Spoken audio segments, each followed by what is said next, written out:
Call to order the Plan Commission meeting at the City Council Tuesday, August 16th, 7 p.m. I'll take the roll call. Mayor Teestrake? Here. Councilmember Peschel? Here. Mr. Caprillion? Here. Mr. Johnson? Mr. Golden? Ms. Besler? Mr. Frederick? Here. All are present. Thank you.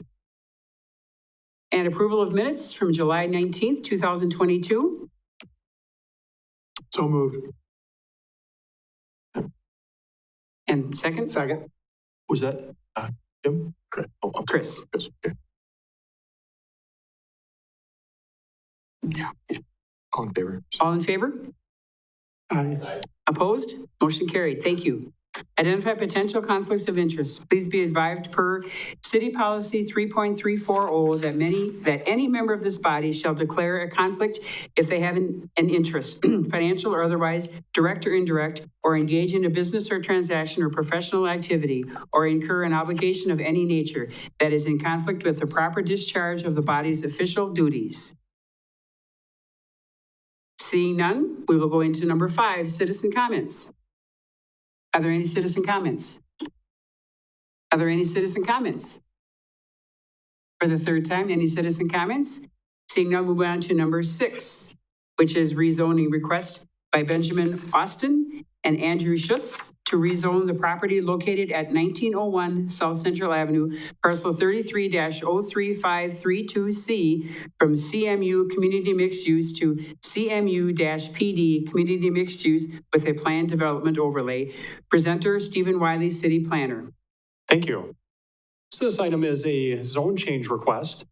And this one, if you remember, came before us a number of months ago as a workshop item. The applicants would like to purchase this property and potentially look at doing a mini golf course on the site. And so they are moving forward formally with this zone change request as the first part of the process. So you can see the overall surrounding context here with this aerial up on the screen here.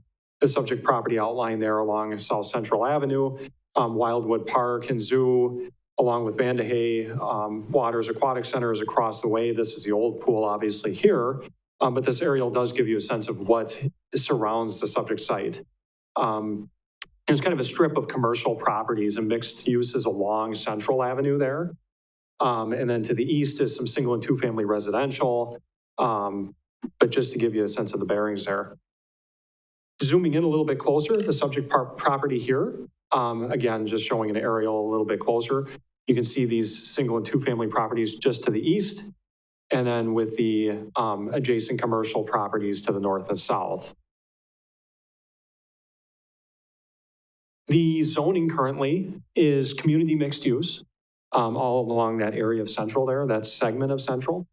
And then there's some single-family residential SR6 zoning to the east. The future land use recommendation is transitional mixed use. And transitional mixed use in the comprehensive plan is actually, it encompasses a number of different uses. So it could be anything from mixed residential to commercial. It is appropriate for this area along Central. A lot of this is recommended for transitional mixed use. And CMU zoning would fall within and would be appropriate with that future land use recommendation. So the applicants would like to rezone this property. In discussing with staff, you can tell, it being an L-shaped lot, and the applicants noticed that too. In wanting to develop this site, they believe that doing a planned development overlay would allow for some flexibility there.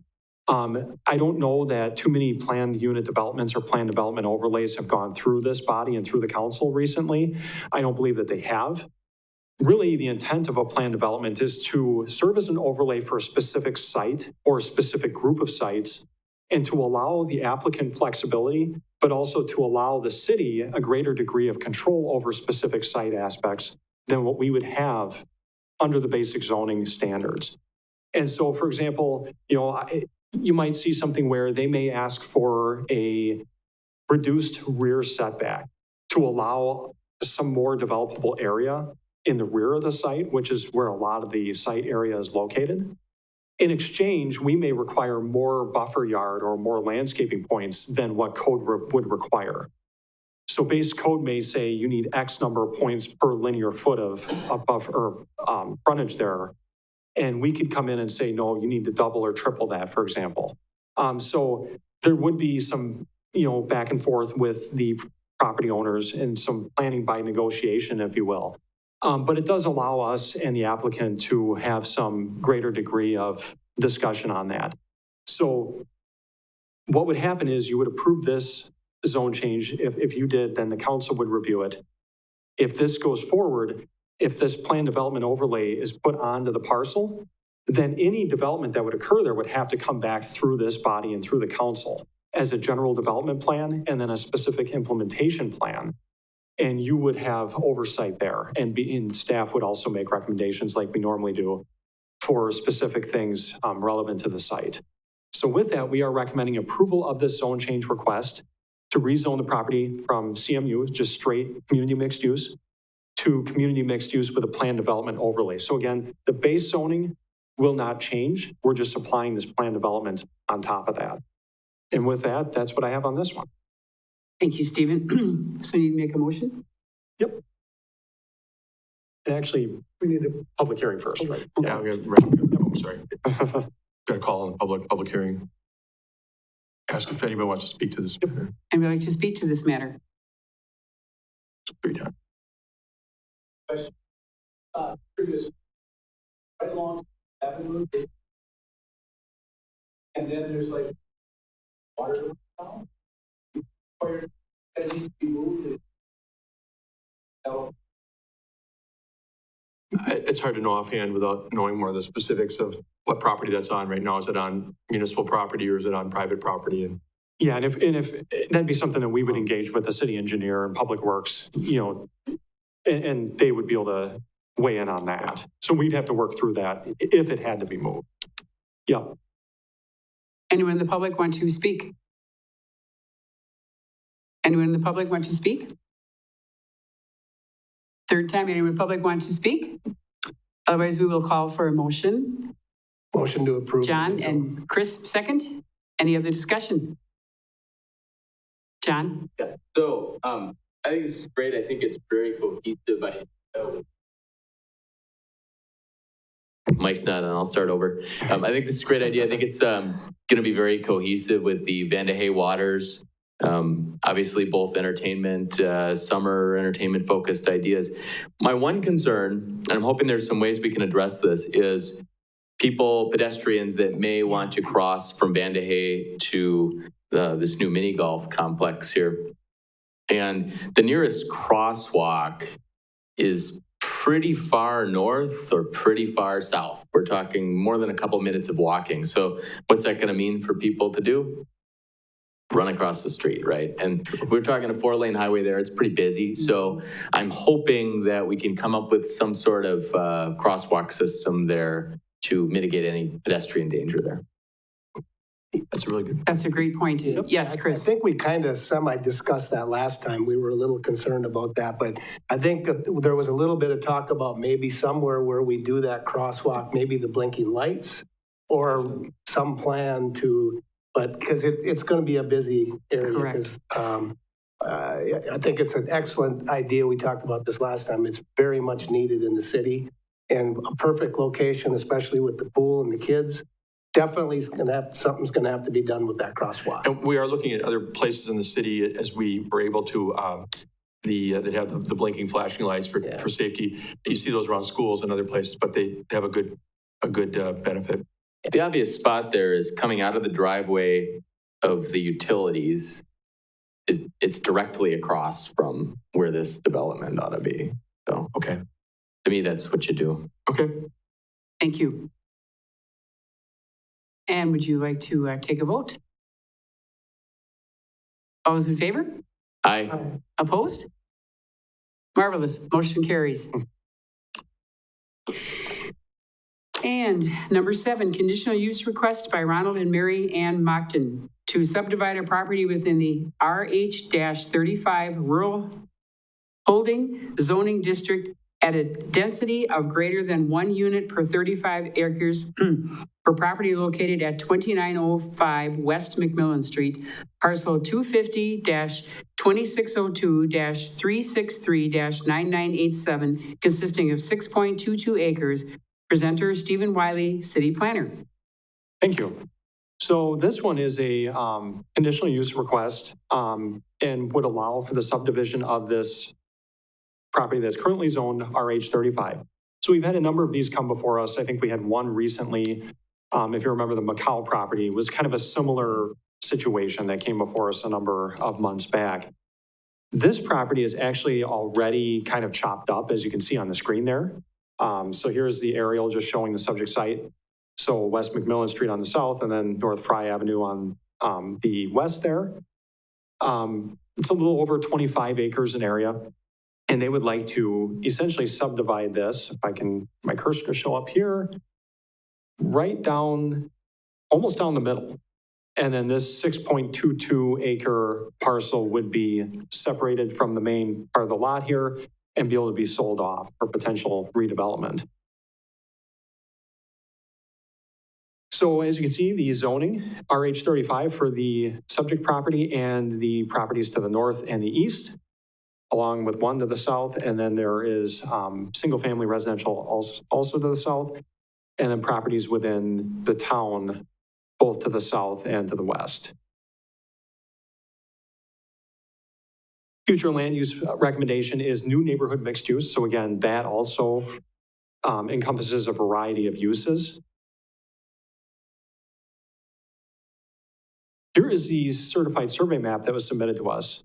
So this was initially submitted for administrative staff review, and because the property is RH 35 zoned and they'd be looking to further subdivide it, I informed them that they would have to come to us for a conditional use permit. So they're just proposing, again, this would be the lot here, as you can see on the left, to be split off. So with that, we do recommend approval of this request to allow this subdivision to occur, just with the condition that any further subdivisions of either resultant parcel would have to come back for Plan Commission and Common Council review in conditional use permits. Yes, and we're looking for a public hearing. Anybody like to speak in the public? Public hearing number 2. Anyone wish to speak? Public hearing number 3. Seeing none, we have a motion. Mr. Frederick, second. Ms. Baszler, any other discussion? Seeing none, vote please. All those in favor? Aye. Opposed? Motion carries. Thank you. Master sign plan request by the Marshfield Mall located at 503 East I Street, parcels 33-03216 and 33-03216BA to update the master sign plan for the mall. Presenter, Stephen Wiley, City Planner. Thank you. So this is another master sign plan request, this time for the mall. Many of you are familiar that the owners of the mall are working on renovating the mall, looking to do this, and signage is a part of it. So they have been in talks with us at the city here for a couple of months now, and I informed them that probably the best course of action would be to amend the current master sign plan. I believe the last master sign plan for the site was approved back in 2016, so it's been several years, and they're doing pretty comprehensive renovations. So they wanted to come back and update this to make it feasible to install the signage that they're looking to do on the site. Here is the site plan showing the locations of the on-building wall signage and the freestanding signage. So really it's freestanding and on-building signage are the two components here. So applicable ordinance sections. If you'll recall, the clinic came through recently for their master sign plan update. The same ordinance sections in the sign code apply here, and not having to go through these word for word, but these all apply in this case. We're looking at more than 2 signs. A number of the signs would not comply with the base sign code. So that's when it's appropriate to do a master sign plan. we do believe that this is appropriate because of the uniqueness of the site and the large scale of it. So just wanted to put those up there for you. So just comparing the existing and proposed signage, you can see in your staff reports and then on the screen, it might be a little bit hard to see, but I put a table together based on the information the applicants provided. And just to go into a little bit of detail as to what they're proposing, they have, one of the biggest changes will be the existing monument sign on North Central Avenue. That would be replaced with a new monument. And we'll get into that. But just to call your attention to that, they would be adding several freestanding signs in various locations on the site. They'd have 2 monuments, small scale monument signs on the outlots, on the western, southwestern portion of the site. They would have an additional monument sign on East Ive Street on the southern portion of the site, and that would match the new North Central Avenue monument sign. So they'd have some cohesion there in the signage and the design of the signage. And then they'd have a number of directional signs at various locations on these parcels. Also, they would be removing 2 World Buffet wall signs, and they'd be adding 3 signs for new tenants that would be going into the renovated mall. Otherwise, the 10 wall signs otherwise would remain. So just to kind of explain a little bit, there's 14 existing signs mentioned in the plan. And what the applicants would like to do is maintain 10 signs as they are, remove 2, replace 1, and add 13 new signs. 1,759, close to 1,760 in terms of square footage of gross sign area for now. That could change, but that's just based on what signage they have submitted as part of this package. So for the sign permit fee, this one, I looked at it, did it a little bit differently than the clinic. The clinic, if you remember, they had a set amount of square footage in terms of signage proposed at that time, along with additional square footage for potential future signage for a total square footage at the end. So we did a fee based on the number of signs proposed and then based on square footage. Here, it's not as applicable to do it based on square footage because they're simply submitting a certain number of signs. They did not want to cap themselves at a specific square footage amount. So what we're doing here is we're saying we'll charge based on the number of signs rather than based on some hypothetical square footage figure that they haven't given us anyway. In which case, what we would do is we would charge the $150, which they've already paid for the master sign plan application, along with the standard sign permit fee of $50 per sign. So that would equate to $700 total. And then for any future signage that would come through, we could review administratively and we would charge per sign in the future.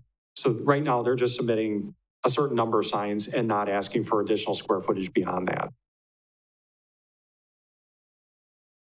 Sign area comparison, and this is really just for the street frontages. The biggest changes would be along East Ive Street. So North Central is actually going to stay very similar to what it is. It might actually decrease. The current monument sign and EMC would be taken down and replaced with a new monument sign with similar dimensions, but I think a little bit smaller in terms of sign copy. East Ives, if you remember, I mentioned that there would be a matching new monument sign, and it'd be large scale, it'd be about 25 feet tall, just like the North Central Avenue sign, 205 square feet in area. So that would be the bulk of the additional square footage for East Ive Street, along with a couple of directional signs. Peach Avenue, I think there'd be a slight increase, very minimal. And really, otherwise, it'd be 3 new tenant signs that would be the bulk of the additional square footage. And a lot of the tenant spaces are set back from the street frontage. So I only looked at, for street frontage, signage that's immediately adjacent. So like the Kohl's signage, for example, would be good examples of that. Areas that are set back, I wouldn't consider street frontage in that case. Most area increases again with the additional monument sign and large tenant wall signs. The exceptions that they're requesting would be for the height, both of the North Central Avenue and East Ive Street monument signs. Again, that's 25 feet being proposed versus the code max of 12 feet. The area of those monument signs, 205 square feet instead of the 100 square foot code maximum. They are asking for more than one freestanding sign on one of the parcels, on the western parcel. Wall signage, I want to call your attention to that because when I did talk to the sign consultant, they did mention that they were looking for a little bit larger allowance than what code would permit. Normally, code permits a maximum of 10% of the facade area for wall signage, or typically 2 square feet per linear foot of street frontage. In this case, they're asking for 3 square feet of sign area per linear foot of facade area for the tenant space, or a maximum of 25% of the tenant facade area, whatever is more restrictive. So that is more flexible than what the code would permit. But they did say that this is based on the fact that a lot of these storefronts are set back a good amount from the street. I believe that we can support a max of 25% of the tenant facade area. And something like that is not unprecedented. I've seen that in other communities. I believe our downtown, it's obviously different, but that does allow for up to 25% of the facade area for signage. So I can see something similar here. Along with that would be another exception would be for hardship exceptions to the 5-foot setback only on a situational basis, and staff would review that, just like with the clinic when they asked for something similar. So those are the exceptions that they're requesting here as part of this. So just to give you a sense of these signs that we're talking about, this on the screen here would be the proposed monument sign. This would be located in the same spot as the current monument sign along Central. And then also there would be one near the, I think the western entrance on East Ive Street, on the southern part of the parcel. And again, you can get a sense of the sign copy, 25 feet tall for the overall monument structure, and then a little over 200 square feet in area for the sign copy itself. This would be a smaller monument sign for the outlots, I believe. This would be for tenants here, so they'd have one of these for each outlot. This one here would be a directional sign, and they've got 2 different types, I believe, of directional signs. This is the first example. This is another one you can imagine as you enter the mall site.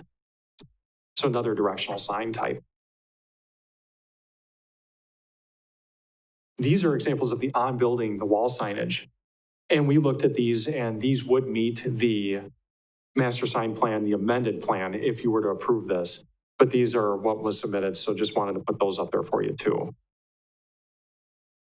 And I believe that they did say that these tenants, I don't know that they're set at this point, but just this area gives you a sense of what they're looking for in terms of area on these facades. So in summary, total freestanding sign area would be 480 square feet. And then total wall signage would be 1,280 square feet approximately. Initially, that would decrease when they take down those World Buffet signs, those 2. I think they'd be losing about 150 square feet of sign area once those are gone. And then the total would be 1,760 approximately square feet of sign area as a part of this plan. Exceptions are requested again, as I mentioned, to the individual sign standards. Sign setback of 5 feet would be maintained in all cases except for in areas where there's a specific hardship, and then we as staff would review those. I was thinking just like with the clinic, doing a 5-year plan, allowing the installation of signs under this plan for 5 years or until all the signs are installed, whatever comes first. And then the total fee for this plan as proposed now would be $700. So with that, we are recommending approval of this master sign plan request for the Marshfield Mall. And this would allow for one sign, replacement of one sign, the addition of 13 signs, and for exceptions to the sign height, area, and placement requirements with these conditions. And I don't have to go through these word for word again, but just like the clinic, if they want to come back for an amendment, they can. Otherwise, we'd hold them to this plan. If they wanted to, like, say something didn't work out with one of the tenants and they wanted another tenant wanted to come in and put signage in, as long as they were to meet the maximum area permitted under this plan, I think we'd be okay with it. If they already had all of these signs approved, then they would just pay a new sign permit fee for that sign. That's how we would handle that. Again, maximum of up to 3 square feet of sign area or per linear foot of tenant facade or 25% of the tenant facade area, whatever is more restrictive. So just calling your attention to that. And then there'd be a 50 square foot minimum sign area per tenant facade space, regardless of the facade area. Vision triangle, pretty standard. That's a safety thing. And that's just like what we had with the clinic. The 5-foot setback, that's similar to keeping that code setback, except for anything where there's a hardship. We can look at that on a case-by-case basis. They would pay the fee for this prior to installation of any signs. And then this is only for the zoning review. They would still have to get any electrical or building permits for these signs. And then just submitting reports to city staff, assuming they don't install all of these signs up front, we would want to see what they're installing against what was approved, just so we can compare and keep track of that. So with that, that's what I have on this one. Thank you, Stephen. Mhm. Would like a motion? Mr. Frederick, and second by John. Any other discussion? Seeing none, vote. All those in favor? Aye. Opposed? Motion carries. Thank you. Staff updates. Do you have anything? Well, I don't think I have anything at this point unless, I know we're still working on the development Yeah. services director position. Yeah, I'll just mention, we're working with a firm called GovHR. Maybe I mentioned this last time I was here, I can't remember what I say sometimes, but they're a professional recruiting firm specifically for local governments. They specialize in executive level recruitments. Department has that type of thing. And they've had something out there for the last couple of weeks. They're taking them through the first couple of days in September. And again, the thing with them is that they do have reached a lot more people than we do with our advertising sources. Plus, they know a lot of people who are what they call passive job seekers, which means they're not actively responding to the things that they see online, but they're known to be people who might be interested in changing positions, and they call those folks. So we're very hopeful that in the next couple of weeks, we'll get a handful of candidates to be able to look at for this position. It's been way too long, obviously. We've been without a development services director since mid-March, but hopefully we've got something cooking here. That's all I've got. Yes, thank you, Steve. Agenda item number 10, items for future agendas. Anyone have anything in mind? Seeing none, we will adjourn. Thank you.